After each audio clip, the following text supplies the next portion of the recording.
L'informatique, pour moi, c'était vraiment une passion que j'ai depuis mon adolescence. J'ai commencé avec l'informatique quand j'avais 15-16 ans, puis j'ai voulu enchaîner cette passion-là pour en faire ma vocation, puis en faire un rêve. C'est un peu genre de ma passion que je suis tout petit de faire des choses, de créer des choses. Puis on m'a garoché dans les Lego quand j'étais petit. Puis ça ressemble au Lego dans le fond. Tu pars de rien puis tu peux faire ce que tu veux avec ça. J'ai toujours trouvé ça fascinant dans le fond, le fait que tu peux travailler derrière un ordinateur puis de voir que tu changes un peu le monde autour, que tu vois quelque chose dans le monde concret après avec ça. L'informatique, c'est un univers de possibilités infinies. Puis ce qui est encore plus génial à propos de ce domaine-là, c'est qu'on peut le lier avec un autre domaine, qu'on a une autre passion dedans, qu'on met ces deux-là jumelés ensemble, puis ça donne quelque chose d'extraordinaire. Depuis que je suis tout jeune, j'ai toujours voulu apprendre, savoir comment ça fonctionnait, tous les bébés que j'avais chez nous, que ce soit les jeux vidéo, la console ou les sites internet que je visitais. Je voulais tout le temps voir comment il était fait, puis aussi ça pouvait me permettre de développer ma créativité.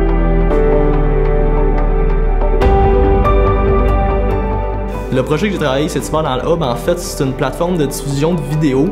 Le client avec qui on a fait affaire, il se promène d'aréna en aréna, il filme des matchs de hockey.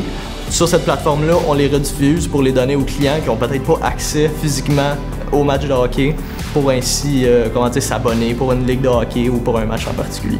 Sur ce projet-là, en fait, ce que j'ai particulièrement aimé, c'est qu'on est un peu laissé à nous-mêmes, mais c'est du bon côté parce qu'on construit de A à Z tout ce qu'on a besoin de construire. On fait affaire avec le client nous-mêmes, on n'est pas chapeauté par une autre personne du cégep. On fait nos rencontres, on organise nos rencontres par nous-mêmes, puis ça démontre un peu qu'est-ce qu'on pourrait vivre en entreprise, puis ça développe notre autonomie par rapport à notre futur job. Là. Je dois dire que il y avait une maturité pour ces jeunes-là à travailler sur un projet technique comme ça où on doit confronter les idées mais pas confronter les individus.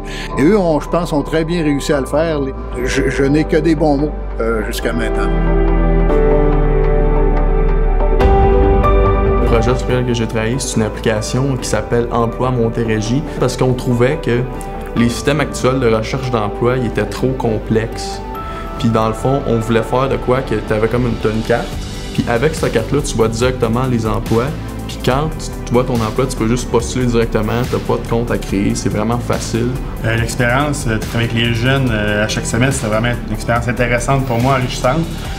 J'avais très hâte de travailler avec les jeunes du cégep. Moi-même étant un ancien étudiant du cégep de Sorel-Tracy, j'avais hâte de travailler avec eux parce que je sais que c'est des jeunes motivés et motivants. Les jeunes, ils font vraiment comme s'ils travaillaient pour nous.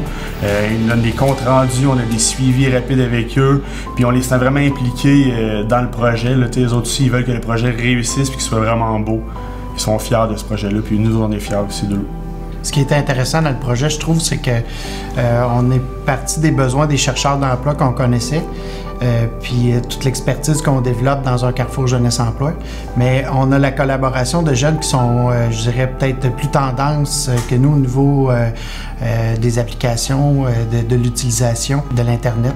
Alors, ça fait un mélange intéressant qui est gagnant pour les chercheurs d'emploi puis les jeunes, puis par le fait même, nous aussi, les organisations d'employabilité.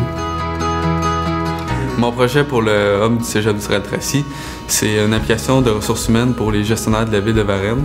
Quand ils arrivent sur le terrain, les gestionnaires, avec si dans le cas qu'il en arrive un accident de travail par exemple, ils ont déjà sur leur téléphone, ils ont déjà les procédures à suivre, les formulaires à remplir en cas d'accident, s'ils peuvent ajouter des photos et des pièces jointes.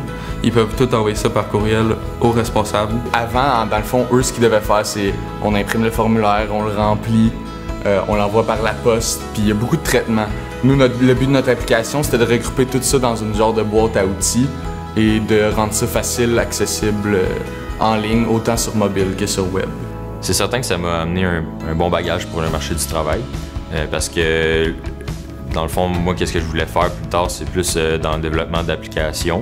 Pendant toute la session, la moitié de la session, on a travaillé sur une application Android, fait que oui, genre, ça va vraiment m'aider plus tard pour rentrer sur le marché du travail. Avec tout le développement et les rencontres des clients, on a mis environ 400 heures sur le projet. Ce que je trouve intéressant avec ces projets-là, c'est de rencontrer des vrais clients puis faire une vraie mise en situation, comme si on était des professionnels qui allaient voir les clients. Je trouve que c'est un bon moyen aussi pour apprendre de nouvelles technologies pour s'orienter dans le futur.